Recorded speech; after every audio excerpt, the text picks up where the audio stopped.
The Economy of Machinery and Manufactures by Charles Babbage 1832. Section II.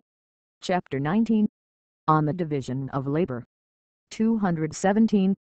Perhaps the most important principle on which the economy of a manufacture depends, is the division of labor amongst the persons who perform the work.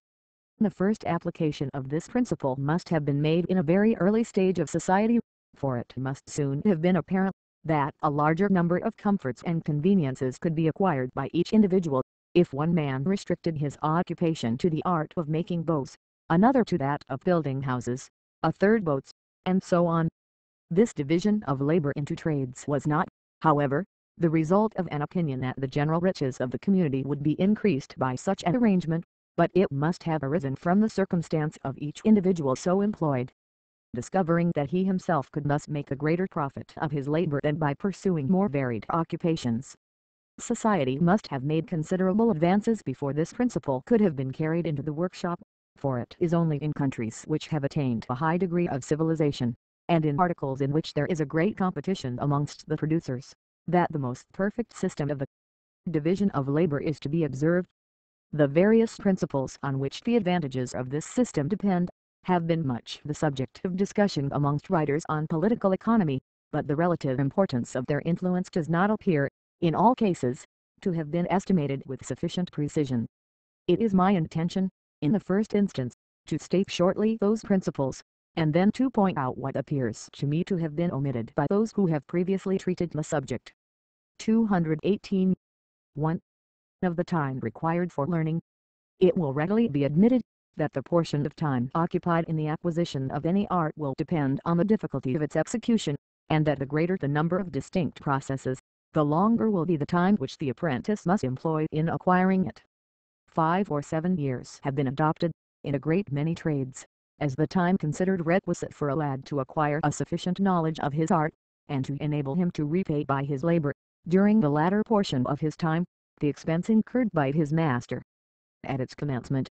If, however, instead of learning all the different processes for making the needle, for instance, his attention be confined to one operation, the portion of time consumed unprofitably at the commencement of his apprenticeship will be small, and all the rest of it will be beneficial to his masters, and, consequently, if there be any competition amongst the masters, the apprentice will be able to make better terms, and diminish the period of his servitude.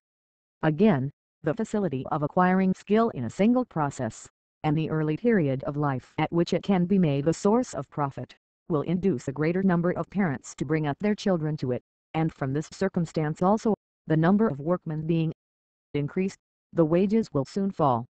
219. 2. Of waste of materials in learning. A certain quantity of material will, in all cases, be consumed unprofitably, or spoiled by every person who learns an art, and as he applies himself to each new process, he will waste some of the raw material, or of the partly manufactured commodity. But if each man commit this waste in acquiring successively every process, the quantity of waste will be much greater than if each person confine his attention to one process. In this view of the subject, therefore, the division of labor will diminish the price of production. 220. 3. Another advantage resulting from the division of labor is the saving of that portion of time which is always lost in changing from one occupation to another. When the human hand, or the human head, has been for some time occupied in any kind of work, it cannot instantly change its employment with full effect. The muscles of the limbs employed have acquired a flexibility during their exertion, and those not in action a stiffness during rest, which renders every change slow and unequal in the commencement. Long habit also produces in the muscles exercise a capacity for enduring fatigue to a much greater degree than they could support under other circumstances. A similar result seems to take place in any change of mental exertion, the attention bestowed on the new subject not being so perfect at first as it becomes after some exercise. 221. 4. Change of tools. The employment of different tools in the successive processes is another cause of the loss of time in changing from one operation to another. If these tools are simple, and the change is not frequent, the loss of time is not considerable, but in many processes of the arts the tools are of great delicacy, requiring accurate adjustment every time they are used, and in many cases the time employed in adjusting bears a large proportion to that employed in using the tool. The sliding press, the dividing and the drilling engine, are of this kind, and hence, in manufactories of sufficient extent, it is found to be good economy to keep one machine constantly employed in one kind of work, one lathe, for example, having a screw motion to its sliding press along the whole length of its bed, is kept constantly making cylinders. Another, having a motion for equalizing the velocity of the work at the point at which it passes the tool, is kept for facing surfaces, whilst a third is constantly employed in cutting wheels. 222. 5. Skill acquired by frequent repetition of the same processes.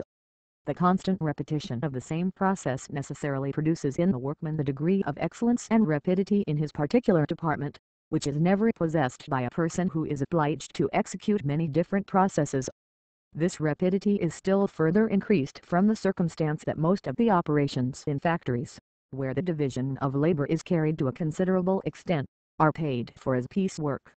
It is difficult to estimate in numbers the effect of this cause upon production. In nail making, Adam Smith has stated that it is almost 3 to 1, for, he observes, that a smith accustomed to make nails, but whose whole business has not been that of the nailer, can make only from 800 to 1,000 per day, whilst a lad who had never exercised any other trade, can make upwards of 2,300 a day. 223. In different trades, the economy of production arising from the last mentioned cause will necessarily be different. The case of nail making is, perhaps, rather an extreme one. It must, however, be observed, that, in one sense, this is not a permanent source of advantage, for, though it acts at the commencement of an establishment, yet every month adds to the skill of the workmen, and at the end of 3 or 4 years they will not be very far behind those who have never practiced any other branch of their art. Upon an occasion when a large issue of bank notes was required, a clerk at the Bank of England signed his name, consisting of 7 letters, including the initial of his Christian name, 5,300 times during 11 working hours, besides arranging the notes he had signed in pencils of 50 each. 224. 6. The division of labor suggests the contrivance of tools and machinery to execute its processes. When each processes, by which any article is produced, is the sole occupation of one individual, his whole attention being devoted to a very limited and simple operation, improvements in the form of his tools, or in the mode of using them, are much more likely to occur to his mind, than if it were distracted by a greater variety of circumstances. Such an improvement in the tool is generally the first step towards a machine. If a piece of metal is to be cut in a lathe, for example, there is one particular angle at which the cutting tool must be held to ensure the cleanest cut, and it is quite natural that the idea of fixing the tool at that angle should present itself to an intelligent workman. The necessity of moving the tool slowly, and in the direction parallel to itself, would suggest the use of a screw, and thus arises the sliding press. It was probably the idea of mounting the chisel in a frame, to prevent its cutting too deeply, which gave rise to the common carpenter's plane. In cases where the blow from a hammer is employed, experience teaches the proper force required. The transition from the hammer held in the hand to one mounted upon an axis, and lifted regularly to a certain height by some mechanical contrivance, requires perhaps a greater degree of invention than those just instanced, yet it is not difficult to perceive, that, if the hammer always falls from the same height, its effect must be always the same. 225. When each process has been reduced to the use of some simple tool, the union of all these tools, actuated by one moving power, constitutes a machine. In contriving tools and simplifying processes, the operative workmen are, perhaps, most successful, but it requires far other habits to combine into one machine these scattered parts. The previous education as a workman in the peculiar trade is undoubtedly a valuable preliminary, but in order to make such combinations with any reasonable expectation of success, an extensive knowledge of machinery, and the power of making mechanical drawings, are essentially requisite. These accomplishments are now much more common than they were formerly, and their absence was, perhaps, one of the causes of the multitude of failures in the early history of many of our manufactures. 226. Such are the principles usually assigned as the causes of the advantage resulting from the division of labor. As in the view I have taken of the question, the most important and influential cause has been altogether unnoticed. I shall restate those principles in the words of Adam Smith. The great increase in the quantity of work, which, in consequence of the division of labor, the same number of people are capable of performing, is owing to three different circumstances. First, to the increase of dexterity in every particular workman. Secondly, to the saving of time, which is commonly lost in passing from one species of work to another. And, lastly, to the invention of a great number of machines which facilitate and abridge labor, and enable one man to do the work of many.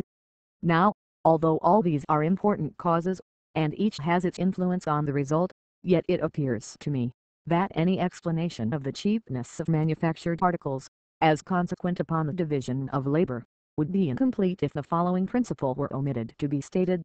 That the master manufacturer, by dividing the work to be executed into different processes, each requiring different degrees of skill or of force, can purchase exactly that precise quantity of both which is necessary for each process, whereas, if the whole work were executed by one workman, that person must possess sufficient skill to perform the most difficult, and sufficient strength to execute the most laborious, of the operations into which the art is divided. 1*227. As the clear apprehension of this principle, upon which a great part of the economy arising from the division of labor depends, is of considerable importance, it may be desirable to point out its precise and numerical application in some specific manufacture. The art of making needles is, perhaps, that which I should have selected for this illustration, as comprehending the very large number of processes remarkably different in their nature, but the less difficult art of pin making has some claim to attention, from its having been used by Adam Smith, and I am confirmed in the choice of it by the circumstance of our possessing a very accurate and minute description of that art, as practiced in France above half a century ago. 228. Pin making. In the manufacture of pins in England the following processes are employed. 1. Wire drawing. The brass wire used for making pins is purchased by the manufacturer in coils of about 22 inches in diameter, each weighing about 36 pounds. The coils are wound off into smaller ones of about 6 inches in diameter, and between 1 and 2 pounds weight. See, the diameter of this wire is now reduced, by drawing it repeatedly through holes in steel plates, until it becomes of the size required for the sort of pins intended to be made. During this process the wire is hardened, and to prevent its breaking, it must be annealed 2 or 3 times, according to the diminution of diameter required. The coils are then soaked in sulfuric acid, largely diluted with water, in order to clean them, and are then beaten on stone, for the purpose of removing any oxidated coating which may adhere to them. These operations are usually performed by men, who draw and clean from 30 to 36 pounds of wire a day. They are paid at the rate of 5 farthings per pound, and generally earn about 3s.6d. per day. Hamperonet made some experiments on the extension the wire undergoes in passing through each hole. He took a piece of thick Swedish brass wire, and found feet inches its length to be before drawing 3/8 after passing the first hole 5/5, second hole 7 to third hole 7/8. It was now annealed, and the length became, after passing the fourth hole 10/8, fifth hole 13/1, sixth hole 16/8, and finally, after passing through 6 other holes 144/0. The holes through which the wire was drawn were not, in this experiment, of regularly decreasing diameter. It is extremely difficult to make such holes, and still more to preserve them in their original dimensions. 229. 2. Straightening the wire. The coil of wire now passes into the hands of a woman, assisted by a boy or girl. A few nails, or iron pins, not quite in a line, are fixed into one end of a wooden table about 20 feet in length. The end of a wire is passed alternately between these nails, and is then pulled to the other end of the table. The object of this process is to straighten the wire, which had acquired a considerable curvature in the small coils in which it had been wound. The length thus straightened is cut off, and the remainder of the coil is drawn into similar lengths. About 7 nails or pins are employed in straightening the wire, and their adjustment is a matter of some nicety. It seems that by passing the wire between the first 3 nails or pins, a bend is produced in an opposite direction to that which the wire had in the coil. This bend, by passing the next 2 nails, is reduced to another less curved in the first direction, and so on till the curve of the wire may at last be confounded with a straight line. 233. Pointing. A man next takes about 300 of these straightened pieces in the parcel, and putting them into a gauge, cuts off from one end, by means of a pair of shears, moved by his foot, a portion equal in length to rather more than 6 pins. He continues this operation until the entire parcel is reduced into similar pieces. The next step is to sharpen the ends. For this purpose the operator sits before a steel mill, which is kept rapidly revolving. It consists of a cylinder about 6 inches in diameter, and 2½ inches broad, faced with steel, which is cut in the manner of a file.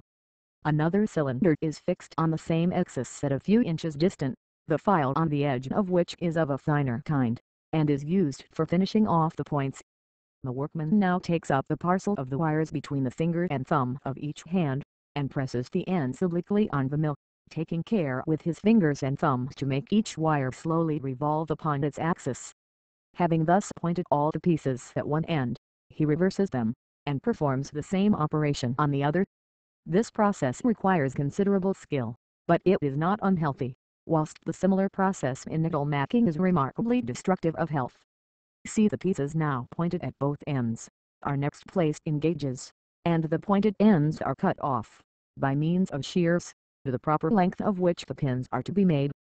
The remaining portions of a wire are now equal to about 4 pins in length, and are again pointed at each end, and their lengths again cut off. This process is repeated the third time, and the small portion of wire left in the middle is thrown amongst the waste, to be melted along with the dust arising from the sharpening. It is usual for a man, his wife, and a child, to join in performing these processes, and they are paid at the rate of 5 farthings per pound. They can point from 34 to 36½ pounds per day, and gain from 6s. 6d. to 7s, which may be apportioned thus: 5s. 6d. The man, 1s. The woman, 6d. To the boy or girl. 231. For twisting and cutting the heads. The next process is making the heads. For this purpose a boy takes a piece of wire, of the same diameter as the pin to be headed, which he fixes on an axis that can be made to revolve rapidly by means of a wheel and strap connected with it. This wire is called the mold. He then takes a smaller wire, which having passed through an eye in a small tool held in his left hand, he fixes close to the bottom of the mold. The mold is now made to revolve rapidly by means of the right hand, and the smaller wire coils round it until it has covered the whole length of the mold. The boy now cuts the end of the spiral connected with the foot of the mold, and draws it off. When a sufficient quantity of heading is thus made, a man takes from 13 to 20 of these spirals in his left hand, between his thumb and 3 outer fingers. These he places in such a manner that 2 turns of the spiral shall be beyond the upper edge of a pair of shears, and with the forefinger of the same hand he feels that only 2 turns do so project. With his right hand he closes the shears, and the 2 turns of the spiral being cut off, drop into a basin, the position of the forefinger preventing the heads from flying about when cut off. The workmen who cut the heads are usually paid at the rate of 1/2d. 2-3d per pound for large heads, but a higher price is given for the smaller heading. Out of this they pay the boy who spins the spiral. He receives from 4d to 6d a day. A good workman can cut from 6 to about 30 pounds of heading per day, according to its size. 232. 5. Heading. The process of fixing the head on the body of the pin is usually executed by women and children. Each operator sits before a small steel stake, having a cavity, into which 1/2 of the intended head will fit.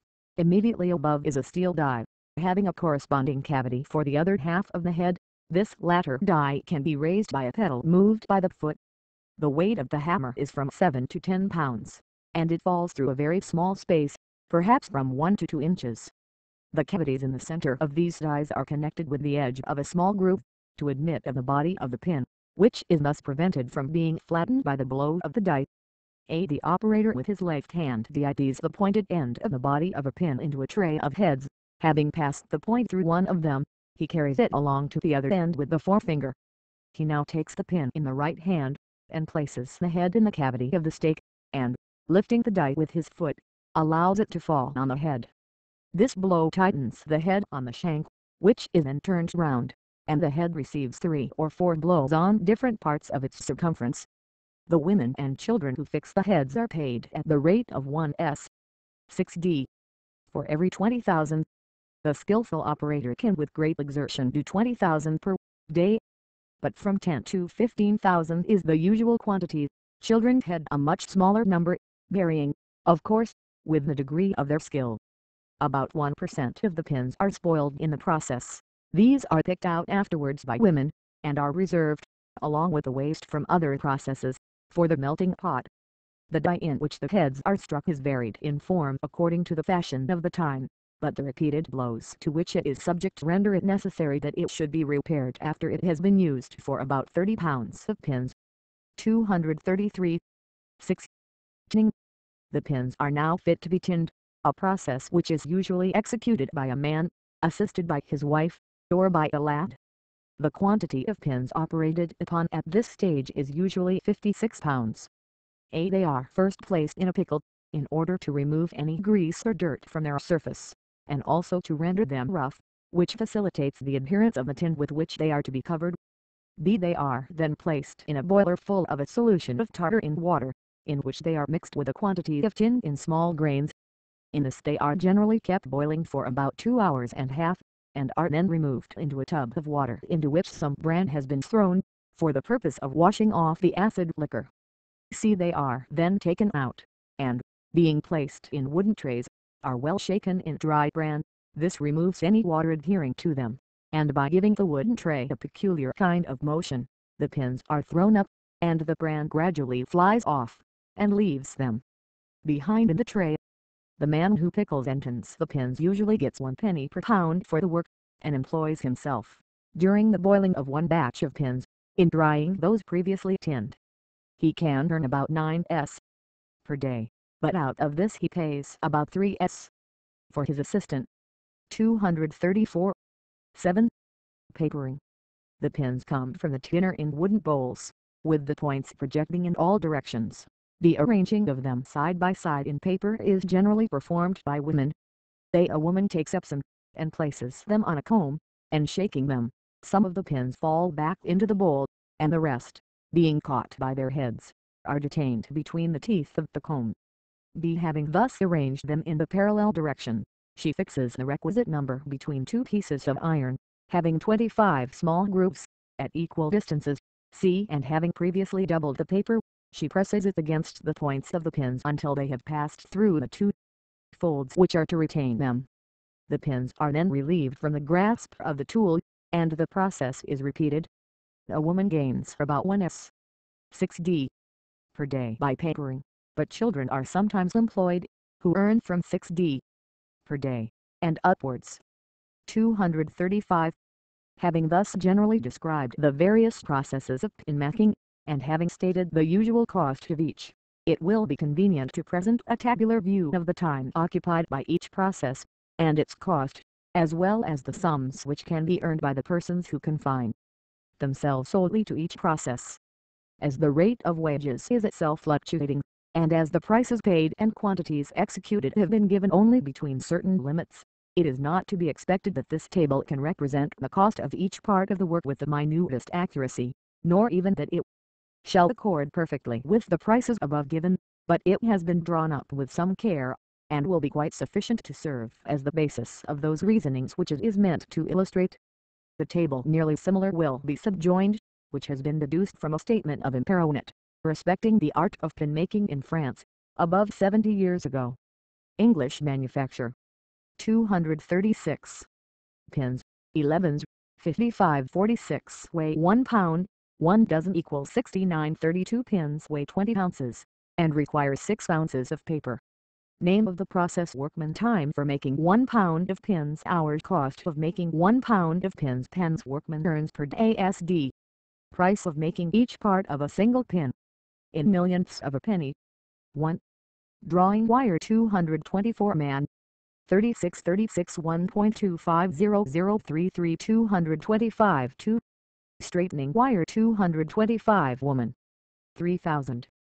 2841 051 girl. 3000. 1420 0626 3. Pointing 226 man. 3001.775053 319 4. Twisting and cutting heads boy. 0 for 0 0. 01 for 704 and 1/2 3 227 man. 0 for 0 0. 210354 and 1/2 38 5. Heading 228 woman 4.00005.000013901 901 or widening man. 1071. 66 66 60 12 liters 229 woman. 1071. 33 33 30 67. Papering 230 woman 2.131 for 3.197316576 7.689 2 liters to 8732 2320 Number of persons employed, men 4, women 4, children 2. Total 10. French manufacture 237. Cost of 12,000 pins, number 6. Each being 8/10 of an English inch in length as they were manufactured in France about 1760, with the cost of each operation deduced from the observations and statement of Imperonet. Name of the process: time for making 12,000 pins, hours, cost of making 12,000 pins, pence workman usually earns per day, pence expense of tools and materials, pence. 1. Wire 24.752. Straightening and cutting 1.2. 5 4.5, 3. Course pointing 1.2. 625 10.0, turning wheel to asterisk 1.2. 875 7.0, fine pointing. 8. 5 9.375, turning wheel 1.2. 5 4.75, cutting off pointed ends. 6. 375 7.5, 4. Turning spiral. 5. 125 3.0, cutting off heads. 8. 375 5.625, fuel to a reel digger. 125 5. Heading 12.0. 333 4.25, 6. Tartar for cleaning. 5. Tartar for widening. 5 7. Papering 4.8. 5 2.0, paper. 1.0 wear of tools. 2.0 24.3 4.708.